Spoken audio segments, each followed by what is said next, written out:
No vídeo anterior, vimos com clareza que, segundo a Bíblia, o ser humano é uma alma vivente, um ser integral formado pela união do corpo com o fôlego de vida, e que a morte representa a dissolução completa desse ser.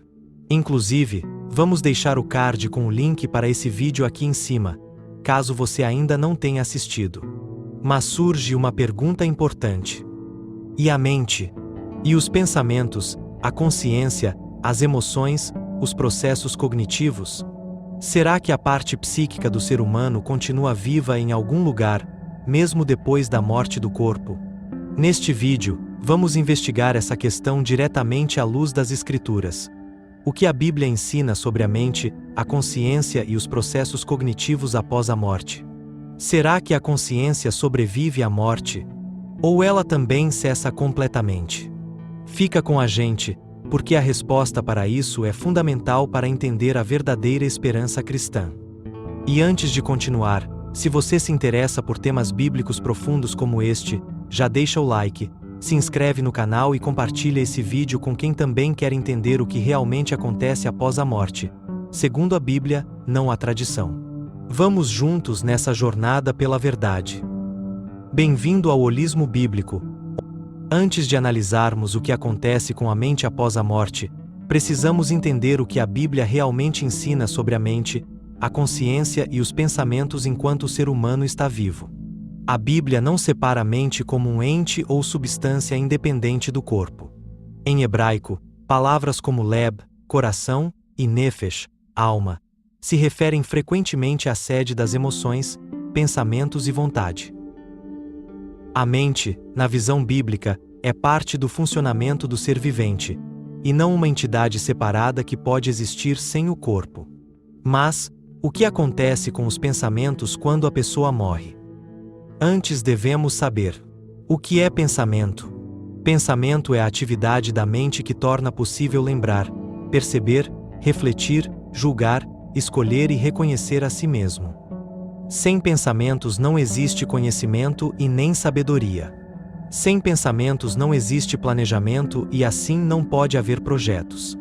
E a visão imortalista, ou da alma imortal, sustenta que, mesmo após a morte física, a alma ou o espírito continua existindo de forma consciente, independentemente do corpo. De acordo com essa visão, embora o corpo morra e o cérebro cesse suas funções, a alma seria imortal e capaz de manter processos cognitivos como pensamento, memória e percepção após a morte.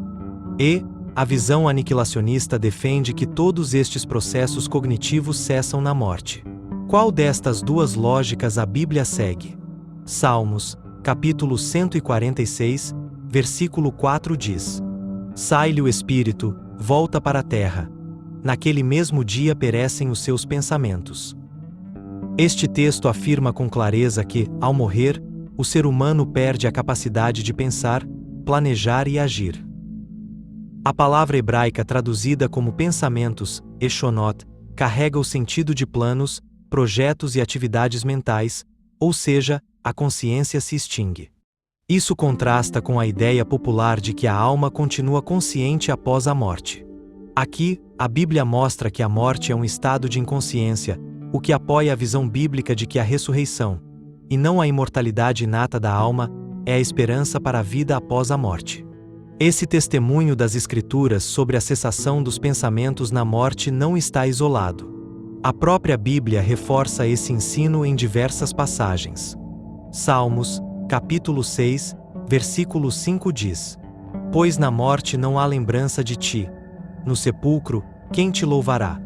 Lembrar exige pensar. Sem pensamento, não há memória ativa. Em Eclesiastes, capítulo 9, versículo 5, lemos: Os mortos não sabem coisa nenhuma. Saber é resultado de percepção e pensamento. Os mortos não sabem nada. Também em Eclesiastes 9, versículo 10, lemos: Não há obra, nem projeto, nem conhecimento, nem sabedoria alguma. Sabedoria e conhecimento envolvem raciocínio. Não tem como raciocinar sem pensar. Continuando em Eclesiastes capítulo 9, versículo 10, ainda lemos: Não há obra, nem projeto. Projetar é planejar com intenção.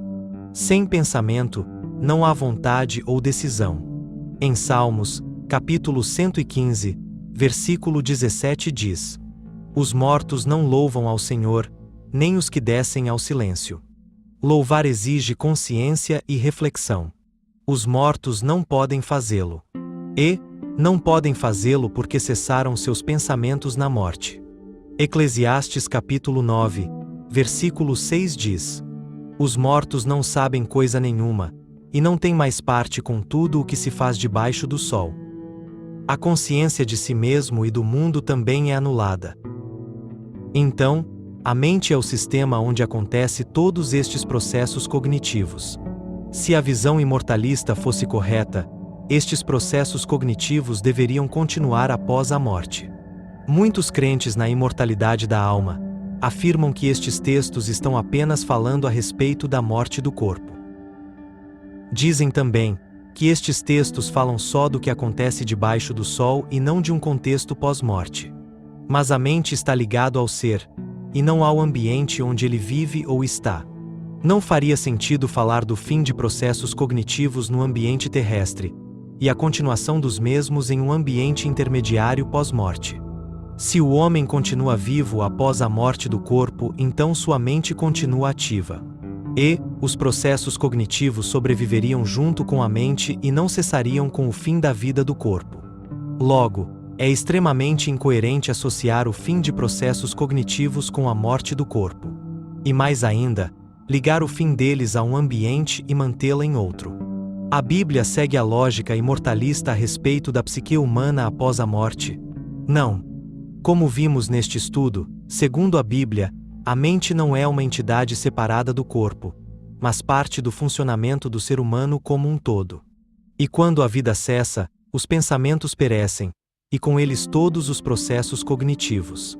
Não há mais lembrança, nem sabedoria, nem consciência, nem louvor, nem vontade, nem percepção, nem emoção, nem conhecimento. Tudo isso depende do pensamento, e sem pensamentos, a mente não opera. A Bíblia é clara: todos esses processos cessam completamente na morte. Isso contrasta diretamente com a visão imortalista, que afirma que a mente e a consciência continuam vivas após a morte do corpo. Mas, como vimos, essa ideia não encontra apoio no Antigo Testamento. No próximo vídeo, nós vamos analisar os principais textos do Novo Testamento usados pelos imortalistas para tentar sustentar essa visão. E vamos mostrar, com base na Bíblia e no contexto, que eles não contradizem o ensino claro que vimos até aqui.